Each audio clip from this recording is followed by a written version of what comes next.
웨스트민스터 신앙고백서 강의 29번째 시간입니다. 제8장 중보자 그리스도 계속 우리 하고 있는데요. 오늘은 이 사항을 한번 볼 건데 길긴 하지만요. 사실은 이제 사도신경 안에 있는 내용이기 때문에 그렇게 우리가 많이 다룰 건 없습니다. 자, 한번 읽어볼까요? 사항 한번 읽어보겠습니다. 자, 시작. 주 예수님은 이 직임을 기꺼이 맡으셨으며 이 직임을 수행하기 위하여 율법 아래에 나셨고 율법을 온전히 이루셨다.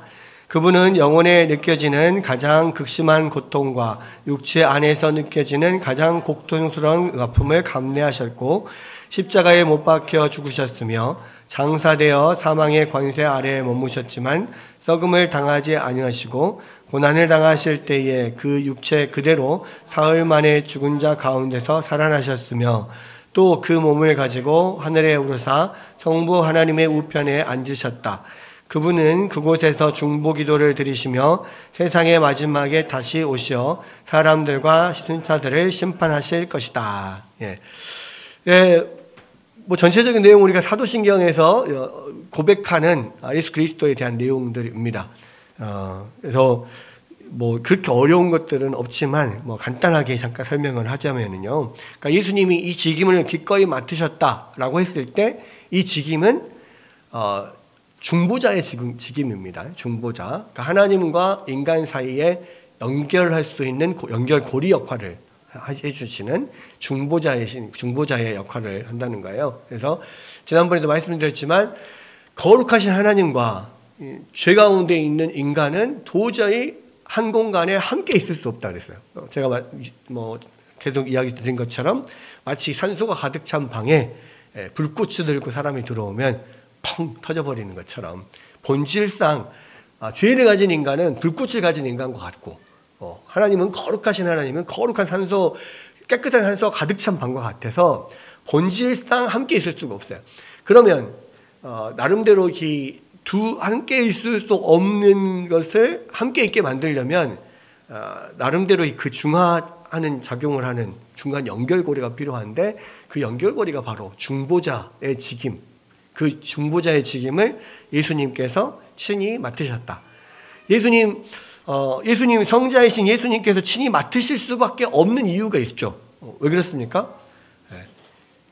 이 중보자 중간에 연결고리 역할을 하려면 이 거룩하신 하나님의 신성도 가지고 있어야 되고 인간의 인성도 가지고 있어야 돼요. 그러니까 신성과 인성을 동시에 가진 존재만 중간의 중보자 역할, 어떤 연결자 역할을 해줄 수가 있는데 모든 우주 만물 가운데 모든 존재들 가운데 신성과 인성을 동시에 가진 분은 오직 예수님밖에 없단 말이에요. 그래서 오직 예수님만이 우리의 구원자가 되시고 중보자가 되신다.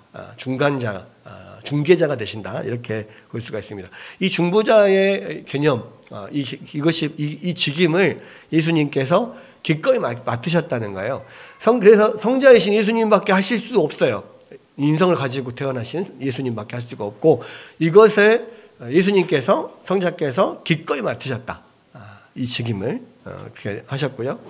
그 다음에 이 직임을 수행하기 위해서 율법 아래에 나셨고 율법을 온전히 이루셨다. 그러니까 육신을 가지고 이 땅에 태어나시는 것 자체가 이 직임을 중보자의 직임을 수행하려고 하시는 건데 그래서 신성을 가진 하나님이 인간의 육체를 가진 인성을 가진 예수님으로 그 인간으로 태어날 수밖에 없었다. 그 성령으로 잉태하여서 그것이 이루어졌다라는 거고 율법 아래에 나셨다는 이야기는 이 인간으로 태어나면서 인간으로 태어난 모든 사람들이 율법 아래에 있거든요. 왜냐하면 아담이 처음에 맺었던 그 행위 언약 안에 있는 겁니다. 행위 언약부터 시작해서 율법이 있는 거고 하나님의 말씀을 그러니까 철저히 순종하면 우리가 영생을 얻는데 이것을 얻을 수가 없고 첫사람부터가 이것을 실패했잖아요. 그러니까 두 번째 아담으로 예수님께서 오셔서 아담이 실패한 이 일을 두 번째 아담이신 예수님이 완성해서 우리에게 완전한 영생을 주시려고 오셨다는 거예요. 그래서 율법 아래에 나셨고 그래서 예수님의 33년의 모든 인생 동안에 이 율법을 철저하게 이루셨다는 거예요.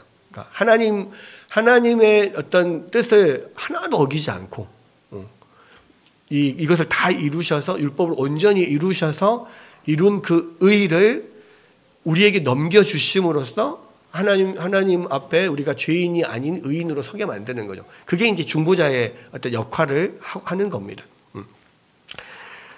그리고 이제 이것을 저번에도 말씀드렸지만 예수님께서 하신 것이 두 가지라고 그랬어요.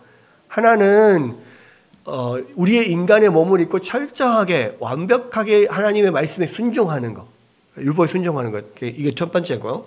두 번째는 그동안에 모든 인류가 지었던 죄를 용서해 주시는, 죄값을 치르는 이 두 가지. 그래서 십자가에서 죽으시는 것은 모든 인류의 죄를 대신 치르시는 것이고요. 그다음에 모든 율법을 순종하고 이루는 것은 우리 모든 인류 대신에 우리가 하지 못한 그 율법의 완성을 예수님께서 직접 하시는 거예요. 이 두 가지를 예수님께서 우리 가운데 하셨다는 겁니다. 그리고 이제 그러니까 율법을 이루셨다라고 하는 거는 완전하게 우리를 위한 의를 이렇게 완전한 순종을 통해서 이뤘다는 거고, 그 다음에 나오는 것은 이제 우리 죄값을 치르는 부분이에요. 그분은 영원히 느껴지는 가장 극심한 고통과 육체 안에서 느껴지는 가장 고통스러운 아픔을 감내하셨고, 그게 뭐예요? 십자가에서 하신 일이에요.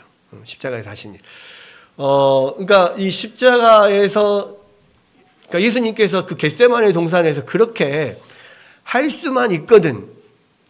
이 십자가를, 이 잔을 내가 피할 수 있게 해달라. 그렇게 하나님 앞에 정말 이 땀이 피가 되도록 간절하게 그렇게 기도했던 것은 그러한 어떤 예수님께서 받는 그 고통 자체가 이게 보통 고통이 아니거든요. 그러니까 육체적인 고통도 죄적인 고통인데 영적인 고통이 있다 그랬잖아요. 왜냐하면 우리 눈에는 보이지는 않는데 그 인간의 연약한 예수님의 그 육체 안에, 그 예수님의 인격 안에 모든 아담 이후로 지은 모든 인류의 죄에 대한 하나님의 진노가 쏟아지니까 영적인 고통이, 그러니까 그 영혼에 직접 느껴지는 그 영혼의 고통, 영적인 고통, 이것은 그냥 우리는 이 십자가에 찢겨지는 그 육체의 그 고통만 생각을 하고 정말 너무 고통스럽겠다 생각하지만 그것보다 훨씬 더 고통스러운 게 하나님의 진노가 쏟아지는 그것을 견뎌내는 거예요. 이게 예수님의 인성으로 이것을 해야 되기 때문에 저번에 신성과 인성 이야기할 때 예수님의 모든 사역은 신성을 제한해 놓고 인성으로서만 하는 사역이었단 말이에요. 왜? 그래야만 우리가 받아야 될 고통을 예수님이 오로지 받아야 되는 것이고, 그렇죠? 우리의 인간 스스로 지켜야 될 율법을 온전히 순종하는 것도 똑같은 인간의 몸으로 온전히 그래야만 우리를 대신한 사역이 될 수가 있는 거지, 거기에 조금이라도 하나님의 신성이 들어가고 신성의 능력이 들어가면 다 무효가 되는 거예요, 그게. 아무것도. 그래서 예수님은 오로지 인성으로만 이거를 견뎌내야 되는 거예요. 영혼의 고통과 육체의 고통을. 그런데 예수님께서 우리의 모든 죄값을 대신 지시기 위해서 이러한 영혼과 육체의 고통을 다 감내하셨다. 그렇게 십자가에 못 박혀 죽으셨다. 그 이야기고요. 그 다음에 장사되어서 사망의 권세 아래 머무셨지만 썩음을 당하지 않으셨다. 그러니까 이제 예수님께서 죽으시고 3일 동안 무덤에 계셨잖아요. 만 3일은 아닙니다. 왜냐하면 금요일 저녁에, 금요일 날 이제 오후 3시에 운명하셔서 무덤에 들어가셨다가 토요일 날 안식일 전체를 다 지내고, 그 다음에 안식 후 첫날 새벽에 부활을 하셨으니까 시간으로 따지자면은 약간 48시간 좀 안 되는, 이틀 좀 안 되는 시간이지만 어쨌든 그 날짜로는 사흘이죠. 금요일, 토요일, 주일 이렇게 돼 있으니까 이런. 그래서 이제 그 3일 동안은 무덤에 계셨는데 예수님의 육체는 완전한 우리가 똑같은 육체지만 죄가 없는 육체이고 또 예수님의 어떤 육체와 영혼이 연결되어 있기 때문에 죄로 인하여서 죽진 않아요. 그러니까 이 썩음을 보지 안 했다. 육신이 썩지 않았다는 이유는 뭐냐면 모든 죽음은 죄의 결과잖아요. 그래서 죄로 인하여서 이 세상의 모든 사람은 다 죄로 인하여 죽는 거예요. 죄로 인하여서 죽었을 때 결국은 그 죄 값으로 인하여서 죄의 영향을 받아서 육체는 썩게 되는 것이고요. 영혼은 하나님께로 올라가게 되는 겁니다. 근데 이제 예수님은 죄가 없으시잖아요. 예수님이 똑같은 우리의 인간의 몸을 갖고 있지만 죄가 없으시기 때문에 육체가 썩지 않는 겁니다. 죄의 영향을 받지 않았기 때문에.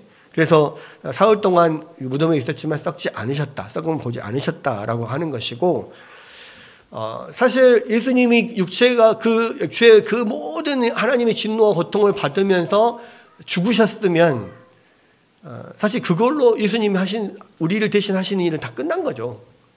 그럼에도 불구하고 바로 살아나지 않으시고 3일 동안 무덤에 계셨던 이유는 뭐냐면, 그냥 바로 살아나면 정말 죽었다가 살아나는지, 그냥 다 죽지 않았는데 가사 상태에서 뭐 예를 들어서 옛날에 이렇게 목에 뭐가 걸려가지고 숨 막혀서 죽었던 사람이 나중에 관이 이렇게 장사하면서 장진 치르면서 흔들리니까 뭐 툭툭 치니까 톡 튀어나와가지고 뭐 살아났다 뭐 이런 거 있잖아요.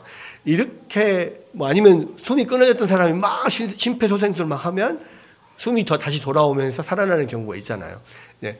그런 경우가 아니라는 것을 보여주기 위해서 사실은 예수님은 죽으신 이후에 굳이 그 사망 가운데 매어 있을 이유가 없는 분이신데 3일 동안 무덤에 계셨던 것은 완전히 우리를 위해서 완전히 죽으셨고 완전히 부활하셨다라고 하는 것을 보여주시기 위해서 그렇게 하신 거죠. 그러나 어쨌든 썩음을 당하지 않으셨어요. 죄의 결과가 아니기 때문에. 그리고 고난당하실 때 그 육체 그대로 사흘 만에 다시 살아나셨다. 그러니까 예수님의 이 살아나신 육체는 돌아가실 때 똑같은 그 육체를 가지고 살아나셨어요. 다른 새로운 육체로 살아난 게 아니라. 그래서 이제 제자들이 예수님이 다시 부활하셨다는 것을 믿지 못했을 때, 특히 도마가 믿지 못했을 때 예수님이 나타나셔서 나의 옆구리에 창자국, 손에 못자국에 손을 넣어봐라. 그렇게 하면 이제 믿게 될 거다 이야기했잖아요. 그러니까 십자가에 달렸을 때 옆구리 찔린 창자국이 있잖아요. 그리고 못 박히신 못자국이 있어요. 근데 상처 그대로를 가지고 부활을 하셨다는 말이에요. 물론 그러한 육체로 부활을 했지만, 그러나 이제 부활하고 나서의 예수님의 육체와 부활 전에 예수님의 육체는 좀 달랐어요. 왜 그랬습니까? 그러니까 부활 후에 예수님의 육체는 시간과 공간의 제약을 받지 않았어요.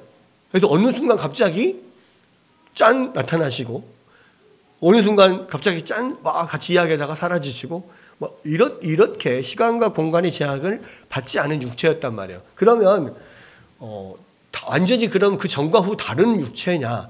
아니라는 거죠.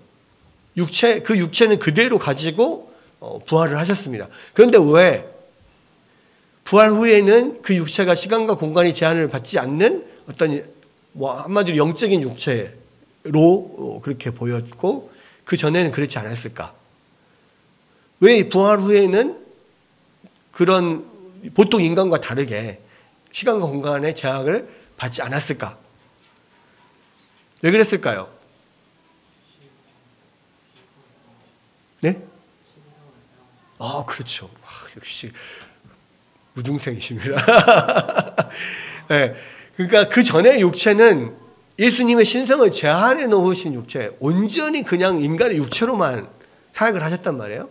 그런데 부활하시고 난 이후에는 신성과 온전히 결합되어 있는 그 인성을 가진 육체이기 때문에 어느 순간에도 이 신성이 같이 사용이 될 수가 있는 거예요.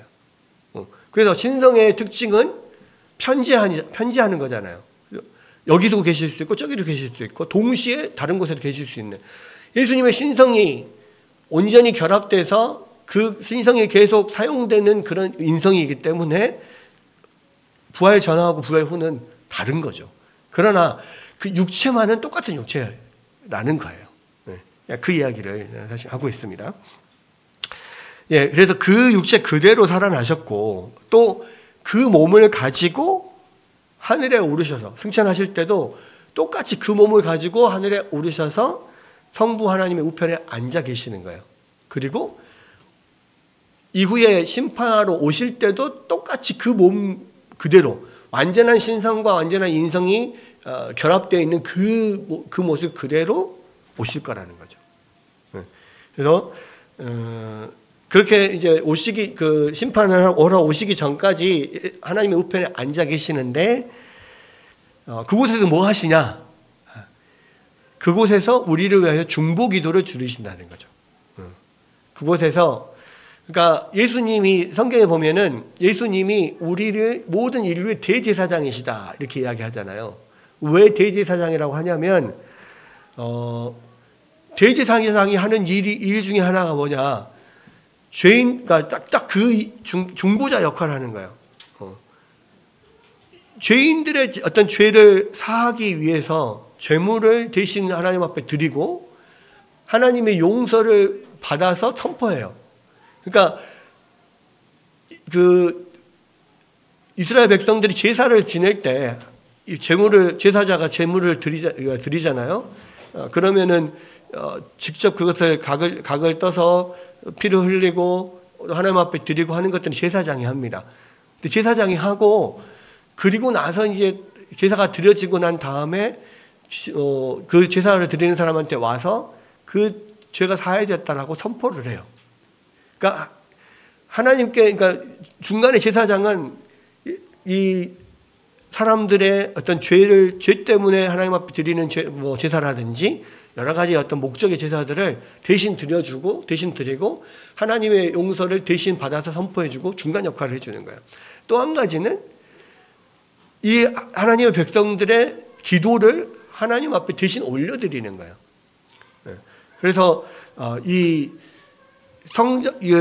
성소 안에 지성소와 성소를 가로막는 휘장 바로 앞에 향단이 있잖아요. 향을 피우는 분향단.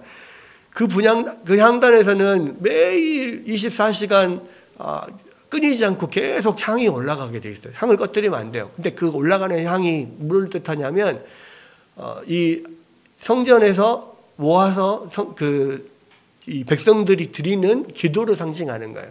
그러면 그 분향을 하는 사람이 누구예요? 그 향을 계속해서 올려드리는 사람이 누구예요? 제사장이에요.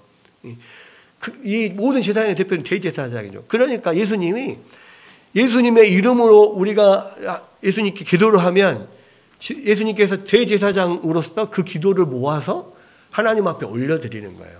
그러면 지금 예수님이 하나님 우편에 앉아 계셔서 그 2000년 전에 오셔서 십자가에서 못 박혀 죽으셨다 살아나셨던 바로 그 육체, 손에 못자국, 옆구리 창자국이 있는 그 육체를 가지시고 완전한 신성이 결합돼서 완전히 드러나 있는 그런 상태로 하나님 우편에 지금 앉아 계시는 거예요. 그리고 우리를 위해서 우리의 기도를 모아서 하나님 앞에 드리고 있는 거죠. 그리고 모든 기도의 응답도 예수님이 받아서 내려주시는 거예요. 네. 그렇게 보면 됩니다. 네. 그렇게 중보 역할, 중간자의 역할, 네. 그것을 중보자 역할을 예수님이 하고 계신다. 그래서 8장의 제목이 중보자 그리스도예요. 중보자 그리스도. 우리의 죄인들의 죄를 사하여 주는 거, 또 우리 죄인들의 기도를 올려드리는 거, 하나님의 복을 내려주시는 거, 그 모든 중간의 역할들을 예수님이 하시는 거예요. 그러니까 오직 유일한 중보자는 예수님이라고, 그러니까 오직 유일한 중보자는 예수님이라고 성경은 말하거든요. 성경에 하나님도 한 분이고 중보자도 한 분이다. 분명히 이야기를 해요. 그래서 이제 이 로마 가톨릭에서 예수님께 우리 성도들이 직접 가기는 너무 무섭고 두렵고 떨리니까 그래도 조금 더 뭔가 좀 낱낱한 내지는 조금 더 부드러운 예수님의 어머니한테 가서 부탁을 하면 예수님의 어머니 마리아가 예수님께 말해서 이렇게 기도가 올려지지 않냐 이런 식으로 이야기를 하는데, 하나님과 인간 사이의 유일한 중개 역할을 할 수 있는 분은 오직 예수님 한 분밖에 없단 말이에요. 예수님 엄마도 안 되고 할아버지도 안 되고 예수님 형제도 안 되고 아무도 안 돼요. 성자들도 안 되고 아무도 안 돼. 오직 예수님만. 왜? 예수님만 인성과 신성, 양성을 동시에 가지고 계시니까 중보자로서 기도의 중보자든 제사의 중보자든 뭐 죄를 사하는 모든 중보자든 예수님만 유일한 구원자, 예수님만 오직 유일한 중보자란 말이에요. 성경은 그렇게 이야기하고 있어요. 근데 이제 그렇게 로마 가톨릭에서는 예수님 외에 다른 중보자가 있는 것처럼 그렇게 이야기를 한데 전혀 맞지 않다. 그래서 사실은 나중에 이제 마리아의 뭐라 그럴까요? 마리아도 죄가 없다. 그렇게 주장을 합니다. 그러니까 뭐 마리아 성모 승천설, 뭐 성모 무죄는 아니고 뭐라고 그러지? 하여간 죄가 없다. 성모가 죄가 없이 태어났다. 뭐 이렇게 이야기하는 것을 나중에 이야기를 해요. 왜 그렇게 이야기를 할 수밖에 없냐면 성모 마리아를 중보자로 세우기 위해서 그러는 거죠. 신성과 인성, 양성을 다 가지고 있어야 되고 죄가 있는 인간은 아무도 중보자가 될 수가 없어요. 근데 지금 그들이 주장하는 것은 마리아도 중보자가 될 수 있다는 거잖아요. 기도의 중보자가 될 수 있다. 그래 마리아에게 기도하잖아요. 그게 되려면 신성과 인성 동시에 가지고 있어야 되니까 마리아에게도 죄가 없다. 뭐 마리아도 승천했다. 마리아도 뭐 신성과 인성을 가지고 이런 식으로 이제 이야기를 하게 되고 지금도 가톨릭에서는요. 사위일체를 주장하는 사람들이 그렇게 많이 있대요. 성부, 성자, 성령, 앤드 성모. 그래서 사위일체를 주장하고 계속 그렇게 그걸 교리화시키려고 하는 그런 사람들도 많이 있다라고 이야기를 해요. 근데 그런 면이 다 이런 거예요. 중보자가 되려면 오직 신성과 인성, 양성을 다 가지고 있어야 되는데 그분은 예수님밖에 없으니까 자꾸 그렇게 만들려고 하는데 성경은 그렇게 말하지 않은 거죠. 그렇죠? 예. 그래서 이제 세상의 마지막에 다시 오실 사람들과 천사들을 심판하러 오실 거다. 예. 그것이 약간 이 사도신경의 일부분이 예수 그리스도에 관련된 부분이 여기에 더 자세히 기록이 되어 있다. 이렇게 보면 됩니다. 그래서 이제 뭐 이렇게 요약한 거고요. 다음에 5항 한번 볼게요. 5항. 자, 5항 한번 봅시다. 한번 읽어보겠습니다. 시작. 주 예수님은 영원하신 성령을 통해 하나님께 단번에 드리신 희생과 완전한 복종으로 성부 하나님의 공의를 온전히 만족시키셨고 성부가 자기의 주신 모든 자를 위하여 천국의 영원한 기업과 하나님의 화목을 감추고 사셨다. 예. 그러니까 예수님께서 하신 그 희생의 내용, 십자가에서 드리신 완전한 희생과 그다음에 하나님 앞에 모든 율법을 수행하신 완전한 복종, 이 두 가지. 여기서도 그러니까 웨스트민스터 신앙 고백서에서도 계속 그 이야기가 나와요. 십자가의 모든 희생 그리고 완전한 복종, 이 두 가지를 계속 이야기를 하는데 결국 이 두 가지가 하나님의 공의를 온전히 만족시키셨다. 그래서 하나님의 공의를 온전히 만족시켰고 성부가 자기에게 주신 모든 자들을 위해서 천국의 영원한 기업과 하나님과의 화목을 값주고 사셨다. 예수님께서 값주고 사셨다는 자기의 피값으로 사셨단 말이에요.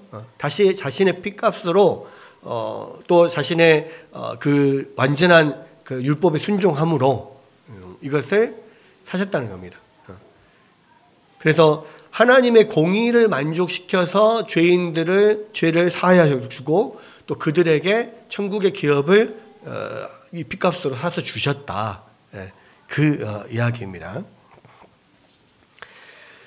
예, 그래서 이제 이게 개혁신학의 아주 중요한 요점을 말하고 있고 첫 번째 중보사역에서 첫 번째 언급할 게 그의 완전한 순종이다. 아까 처음에 두 가지 십자가만을 이렇게 많은 사람들이 생각하는데 그러나 십자가와 함께 예수님의 완전한 순종도 우리의 죄값을 치르고 우리에게 의를 가져다 주는데 아주 중요한 역할을 한다는 것을 지금 이야기를 하고 있습니다. 그래서 그리스도인들은 종종 그리스도의 구속사역이 오로지 십자가 위에서 제물로서 죽으신 것을 통해서 성취되었다고 생각하지만 그러나 예수님의 삶은 그의 죽음만큼이나 우리의 구원에 중요하다. 예수님 십자가에서 죽으신 것으로 우리의 모든 죄값을 치르셨지만 예수님의 삶을 통하여서 대신 우리가 사는 동안에 마땅히 완전하게 순종해야 될 그것을 예수님께서 하신 거예요. 그래서 예수님은 삶과 죽음 모두가 다 우리의 구원에 가장 중요하다. 자, 이것을 이야기를 하고 있습니다. 그래서 그리스도는 우리의 대표자로서 우리를 위해서 죽으실 의무뿐만 아니라 우리를 위해서 살아야 할 의무도 가지고 계신다. 우리 대표자로서 대신 그 완전한 순종을 이루셔야 되는 의무가 있단 말이에요. 죄값을 죽음으로 치러야 될 의무도 있고 이 두 가지가 있다는 겁니다. 그러니까 그리스도는 완전한 순종의 삶을 이루심으로써 구약 언약의 모든 조건들을 성취하셨다. 그리스도는 자기 죽음으로 언약 파기자들에게 합당한 저주를 스스로 떠마셨더랬다. 그러니까 죽음과 삶 동시에 이 두 가지 조건들을 예수님이 다 이루신 거다. 지금 그 이야기예요. 자, 뿐만 아니라 예수님은 자신의 완전한 순종의 삶을 통해서 언약 조건을 지킨 사람에게 약속된 복을 획득하셨다. 그러니까 무슨 이야기냐면 그 처음 행위 언약에서 하나님의 말씀에 온전히 순종하면 영생이 약속이 되잖아요. 생명나무에 참여할 수 있는 그 영생이 약속이 되는 거예요. 그러니까 우리가 늘 다시 한번 이야기를 하지만 아담이 처음부터 영생을 가지고 태어난 게 아니에요. 아담은 하나님께서 창조하셔서 이 땅에서 이 하나님의 말씀에 온전히 순종할 때 결국에는 영생을 얻도록 그렇게 태어났어요. 그러나 아담은 그것을 이루기가 그렇게 어렵지 않았어요. 왜? 그 안에 죄의 충동이 없었거든. 하나님의 뜻에 반역하려고 하는 마음이 없었어요. 근데 그것을 사단이 와서 유혹함으로써 그 마음이 생긴 거죠. 물론 아예 죄를 지을 수 없는 건 아니에요. 불가능은 아니에요. 그러니까 죄를 지을 수도 있고 죄를 안 지을 수도 있어요. 그 죄를 지을 자유와 안 지을 자유가 다 있어요. 그런데 다만 안 지은 이유는 뭐냐면 죄를 짓고 싶은 충동이 없거든, 그 안에. 근데 사단이 와서 그 마음 가운데 그 죄를 짓고 싶은 충동을 넣은 거예요. 왜? 이 선악을 알게 한 나무 열매를 먹으면 네가 하나님처럼 될 것이다. 이 말에 솔깃한 거죠. 그래서 보암직도 하고 먹음직도 해서 그 시도를 한 겁니다. 그러나 어쨌거나 이 아담은 죄를 지을 수도 있고 안 지을 수도 있는 그러한 상태에 있지만 죄의 충동은 없었단 말이에요. 그렇기 때문에 그냥 그대로 계속 순종하고 살면 나중에 영생에 결국 이르게 될 거였어요. 그런데 그게 안 된 거죠. 그렇죠? 그래서 이제 예수님께서 다시 모든 죄의 충동이 있는 상태에서, 그러니까 아담도 죄의 충동을 사단의 꾀임을 받아서 넘어졌잖아요. 예수님도 죄의 충동을 받아 사단의 꾀임을 계속 받아요. 그런데 넘어지지 않아요. 그러니까 예수님이 광야에서 40일 동안 금식하시고 사단에게 시험 받잖아요. 근데 넘어지지 않아요. 말씀으로 정확하게 물리치시고. 그렇게 해서 완전하게 그 삶을 이루었을 때 하나님께서 약속하신 복이 있었어요. 그게 영생의 축복이잖아요. 결국 영생의 축복이라는 것은 천국의 기업이라고 할 수도 있어요. 영생, 천국의 기업. 그 영원토록 그 보장되는 그 어떤 생명, 영원한 생명. 철저하게 하나님 말씀에 순종한 자에게는 이 영생이 보장돼요. 이게 복으로 주어진단 말이에요. 그런데 예수님께서 완전하게 순종하셨잖아요. 그러니까 당연히 이 영생이 그러니까 주어지는 거예요. 하나님의 약속에 의해서 완전히 순종한 자에게 영생이 주어져요. 근데 문제는 예수님께서 순종하신 이 순종이 자기 자신을 위한 거냐고.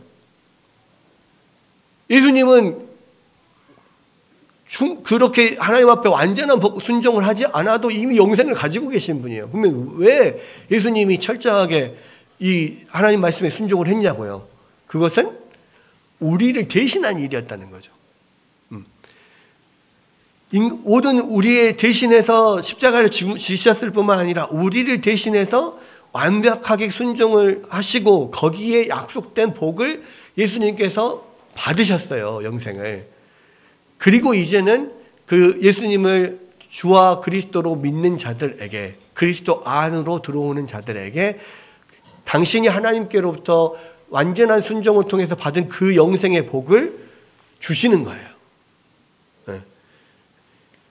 그래서 여기서 보면 예수님이 우리를 모든 믿는 자를 대신해서 완전한 순종을 통해서 받은 그 영생의 복을 믿음으로 연결된 자들에게 나눠주시는 거예요. 그래서 여기서 보면 우리가 믿음으로 의롭게 된다고 할 때 그것이 의미하는 바는 우리의 믿음이 우리를 예수님과 그의 의에 연결시킨다는 겁니다. 마치 우리가 믿는 것 자체가 우리는 의다 이렇게 생각할 수 있어요. 많은 경우에 믿음이 의다라고 생각하는데 천만 말씀이에요. 우리는 의를 이룰 수가 없어요. 왜? 완전한 순종을 할 수가 없으니까. 대신 예수님께서 이루신 완전한 순종으로 받은 그 영생의 복에 우리가 믿음으로 연결되는 거예요. 그래서 예수님을 믿는 자들은, 주와 그리스도를 믿는 자들은 예수님이 받은 그 영생, 또 천국의 기업을 우리에게 주시는 거예요. 연결됐기 때문에 우리 가운데 이렇게 전가돼서 오는 거란 말이에요. 그래서 그냥 호수가 연결된 것 뿐이지 우리 자체가 어떤 의인이 되는 게 아니에요. 네. 그래서 우리 칭의의 근거는 그리스도께서 이루신 의, 완전한 순종, 그것이 그분의 그런 공로이라는 거죠. 그래서 그리스도의 완전한 순종의 삶은 우리를 위해서 하신 거예요. 자기 자신을 위해서는 하실 필요가 없는 거를 하신 거예요. 그래서 믿는 자들에게, 믿음으로 연결된 자들에게 다 그 의를 넘겨주시는 겁니다. 이렇게. 그래서 철저하게 예수님은 우리를 위한 중개자이신 거예요. 자, 이제 다시 보면은 이 조항은 그리스도의 복종과 희생을 통해서 얻어진 결과를 나타내는 건데, 그 결과 그리스도께서 성부의 공의를 온전히 만족시키셨다. 첫 번째 말하는, 지금 이 항에서 말하는 게 그거예요. 그래서 하나님은 도덕적인 통치자시기 때문에 반드시 공의의 보복을 가하신다. 공의의 보복이 뭐냐면 죄를 지은 자는 반드시 벌을 받는 거예요. 그게 공의죠. 의로운 재판장은 죄인에게 벌을 주고 의인에게 상을 주고, 이게 의로운 재판장이지. 죄인인데 벌을 안 주고 상을 준다? 죄인인데 영생의 복을 준다? 안 돼요. 그건 의롭지 않아. 그러니까 하나님은 공의의 하나님이십니다. 의로운 재판장이에요. 그래서 죄인은 반드시 벌하셔야 돼요. 네. 근데 이 벌하셔야 되는 이 벌을 예수님이 우리를 대신해서 다 받은 거예요. 하나님은 공의롭게 우리의 모든 죄에 대한 하나님의 분노와 진노를 내리셨어요. 근데 그것을 우리가 받는 게 아니라 예수님이 대신 받으셨다고요. 그러니까요, 죄가 세상에 들어온 순간 하나님은 공의의 심판을 단행하신다. 네. 보증인이란 다른 사람이 진 빚을 대신 갚아주거나 다른 사람이 감당해야 될 형벌을 대신 감당하는 사람인데, 성경에서는 예수님을 우리의 중보자라고 하지만 또 한편으로 보증인이라고도 말해요. 왜 보증인이라고 말하냐면 다른 사람이 진 빚을 대신 갚아주거나 다른 사람이 당할 형벌을 대신 받아주는 사람을 보증인이라고 하거든. 네. 근데 예수님이 바로 그런 우리를 위한 그런 보증인이 되어주셨다는 거예요. 우리가 중보자가 되기 위해서 하신 역할이 보증의 역할이었다는 거죠. 보증인의 역할. 네. 그래서 그리스도께서는 성부가 자기 신에게 주신 이들의 보증인으로서 그들을 대신해서 그들이 당해야 될 마땅한 형벌을 대신 감당하심으로 하나님의 공의를 완전히 만족시키셨다. 이게 이제 그래서 이제 오늘 읽은 그 로마서 3장에 보면 이 말씀이 있어요. 곧 이때에 자기의 여기 있죠. 이 예수를 하나님의 그의 피로써 믿음으로 말미암는 화목제물을 세우셨으니 이는 하나님께서 길이 참으시는 중에 전에 지은 지혜를 간과하심으로 자기의 의로우심을 나타내려 하심이니 곧 이때에 자기의 의로움을 나타내사 자기도 의로우시며 또한 예수 믿는 자를 의롭다 하려 하심이라. 이게 처음에는 잘 이해가 안 갔어요. 아니, 전에 길이 참으시는 중에 전에 지은 죄를 간과하심으로 자기의 의로움을 나타내시려 한다? 죄인이 있어. 우리가 죄인이야. 오랫동안 길이 참으셨어. 내가 의로운 재판장이야. 그러면 이 죄인에 대한 벌을 내려야 되는데 그것을 간과하심으로 자기의 의로움을 나타낸다? 아니 죄를 간과는 안 본다는 거잖아요. 죄를 안 보는데 자기가 의로운 재판장이래. 의로운 재판장은 죄를 보고 죄를 벌을 해야 되는데. 이게 뭔 말이지? 그렇게 해서 자기도 의롭고 예수 믿는 자도 의롭게 하려 하심이라. 이게 뭔 말이지? 그랬단 말이에요. 그게 아니라 죄를 간과하심으로라는 이야기가 죄가 있는데도 보지 않으시다는 이야기가 아니고 그 사람한테 그 벌을 직접 내리지 않으신다는 거죠. 예수님께 대신 내린단 말이에요. 그러니까 의로운 재판장은 반드시 죄를 벌여야만 의로운 재판장이에요. 그런데 한편으로는 하나님께서 우리 인간을, 하나님의 백성들을 용서해주고 살리고 싶단 말이야. 근데 죄를 가지고는 우리가 하나님께서 도저히 용서하고 살릴 수가 없어. 그러니까 하나님이 벌도 내려야 되고 죄인들을 살리기도 해야 돼.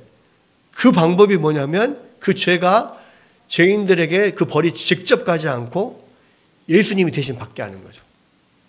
그래서 의로운 재판장 입장에서는 공의를 행한 거예요. 죄에 대한 모든 벌을, 합당한 벌을 다 이렇게 완전하게 쏟아내린 거예요. 근데 그것을 받은 인간 입장에서는 하나도 안 받았어. 그리고 그래서 여기는 살았어. 왜? 예수님이 대신 받았으니까. 그러니까 그래서 결국은 예수님이 대신 그 죄를 받았기 때문에 하나님도 의로운 재판장이 될 수 있었던 거고, 하나님이 살리고자 하는 사람들도 죄인이 아니라 의인이 될 수가, 죄가 벗겨질 수 있었어요. 그러면서 살 수가 있었어. 왜? 예수님이 대신 그 죄값을 받으셨고, 예수님이 그 완전한 순종으로 이루신 의가 우리에게 전가됐기 때문에. 그래서 하나님도 의롭고 예수님도 의롭고 우리도 의로운 이런 다른 의미의 삼위일체가 되게 되는 거죠. 그런 이야기예요. 그래 이것을 위해서 예수님이 직접 보증이 되셨단 말이에요. 대신 형벌을 받으시고 대신 값을 치르셨다. 이 말입니다. 그렇게 하신 것이 온전히 하나님의 공의를 만족하는 거였다. 예수님이 받으신 형벌도 충분하게 우리가 받아야 될 죄를 충분하게 그 벌을 받으셨고, 우리가 순종해야 될 그 모든 그 순종의 양을 예수님이 충분하게 우리를 대신해서 이루셨다. 그렇게 해서 하나님이 만족스럽게 죄를 사하시고 의인으로서 약속된 영생을 우리 가운데 주기에 합당하게 예수님께서 만드셨다. 그 중보자의 직임, 보증인의 직임을 예수님이 완성하셨다. 그 이야기예요. 네. 그렇죠?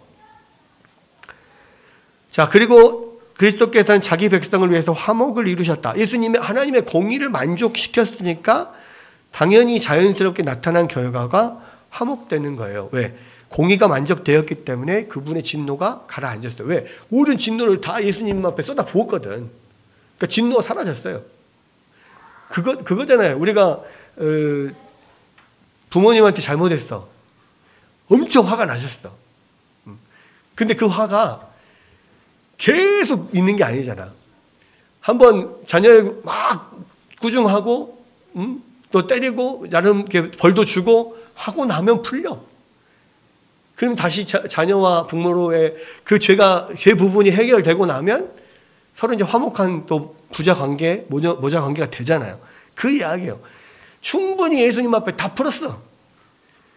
그리고 충분히 의로운 그 대신해서 예수님이 우리 대신해서 의를 이루셨어. 그러니까 이제는 당연히 화목한 관계 되는 거죠. 죄 부분이 이제 사라졌으니까 당연히 그냥 화목한 그런 부자 관계가 되는 거예요. 그래서 지금 진노가 다 가라앉았고 화목하게 됐다. 그리스도께서 하나님과 죄인들 사이에 갈라놓은 죄에 대한 공의를 만족시킴으로 그래서 화목을 이루셨다. 그 이야기를 하고 있습니다. 그래서 예수님이 하신 십자가와 완전한 순종을 통해서 이루신 결과가 하나님의 공의를 만족시켰고, 공의를 만족시킨 결과로서 우리와 죄인이었던 우리와 거룩하신 하나님이 화목한 관계. 처음에 아담을 지으시고 죄가 없으셨을 때 아담과 하나님의 관계가 그런 화목한 관계였잖아요. 아담아 부르면 예 하나님과 함께 충분히 즐거운 교제를 나눴던, 사귐을 가졌던 그런 관계였잖아요. 그런 관계는 이제 회복이 됐다 이 말이에요. 더 이상 하나님과 인간 사이를 가로막았던 그 죄가 없어졌고, 그 죄에 대한 하나님의 진노도 다 풀어졌으니까 그렇게 해서 화목을 이루게 되었다라는 겁니다. 그리고 셋째로 선택받은 백성을 위해서 천국의 기업을 값주고 마련하였다. 아까 하나님 앞에서 하나님께서 약속하신 게 있었다 그랬잖아요. 완전하게 하나님 앞에 모든 죄가 없고 완전한 순종을 이루어진 자들에게는 영생이 보장되어 있어요. 영생이 약속되어 있었어요. 근데 그 약속된 영생을 받게 되는 거예요. 그죠? 그리스도께서 자기 백성을 자기 죄의 정죄로부터 구원하시기 위해 율법의 형벌을 남김없이 감당하셨을 뿐만 아니라 그들에게 영원한 기업을 물려받을 권리를 주시기 위해서 그의 계명을 온전히 이루셨다. 그러니까 이 항해 언약에 연결되어 있는 그 영생의 복락이 완전한 순종을 통해서, 예수님의 완전한 순종을 통해서 이루어짐으로써 우리에게 자연적으로 오게 되는 거예요. 그 연결된 약속이 이루어지는 겁니다. 그다음에 이제 마지막으로 볼 거는 성부께서 그에게 주신 모든 자를 위하여라는 말이 이제 마지막 문장에 있는데, 이 말은 성부께서 모든 사람을 다 성잡게 주시지는 않았다는 거예요. 하나님께서 주신 사람들이 있었다는 거죠. 그러니까 예수님이 팔리시던 날 밤에 예수님은 기도 가운데서 아버지께서 자기에게 주시지 않은 자들을 위해 기도하는 것이 아니라고 말합니다. 나에게 주신 자들을 다 내가 구원하였다. 그렇게 이야기를 했거든요. 예수님은 아버지께 아무도 잃어버리지 않은 것에 대해 감사했어요. 하나님께서 내게 주신 자를 아무도 잃어버리지 않은 것에 대해서 감사합니다. 그랬단 말이에요. 그 말은 모든 사람을 다 예수님께 준 게 아니에요. 예수님께 택하여 주신 사람들이 있어요. 근데 그 사람들을 다 아무도 잃어버리지 않았다, 감사하셨다는 겁니다. 그래서 가룟 유다는 잃어버리지 않았냐, 이렇게 이야기를 하는 사람들도 있을 텐데, 가룟 유다는 처음부터 멸망의 자식이었기 때문에 그들은 사실상 잃어버린 게 아니다. 처음부터 잃어버린 자였어요. 가룟 유다는. 그래서 그리스도는 모든 사람을 위하여 구속의 값을 치르신 것이 아니라 성부께서 그에게 주신 모든 자를 위하여 구속의 값을 치르신 거다. 그러니까 예수님의 십자가는 모든 인류에게 다 그 효력이 있는 게 아니란 말이에요. 예수님이 십자가를 지신 것은 예수님께서 아버지께 선택하여 주신 백성들을 위해서 주신 거예요. 그러니까 직접 지신 거예요. 그 모든 사람들이 그 십자가의 대상이 아니에요. 그러니까 그게 이제 성경의 이야기죠. 모든 사람을 다 구원할 것 같으면 굳이 그렇게 안 해도 되는 거예요. 굳이 예수님 오시지 않아도 되는 거예요, 사실. 예수님 하나님이 다 그냥 구원하면 되거든. 그렇잖아요. 말씀으로 모든 것을 이루시는 분인데 뭐 못하겠어요? 다 하실 수 있어요. 근데 분명하게 성경에서 계속 말하는 것은 모든 사람을 위하여서 하나님이 모든 사람 다 구원했다. 만인 구원설이 아니라 예정된 자, 선택된 자들을 하나님께서 구원으로 부르시고 초청하셔서 구원하신다는 거예요. 그것이 지금 예수께서 하시는 일이었다라는 겁니다.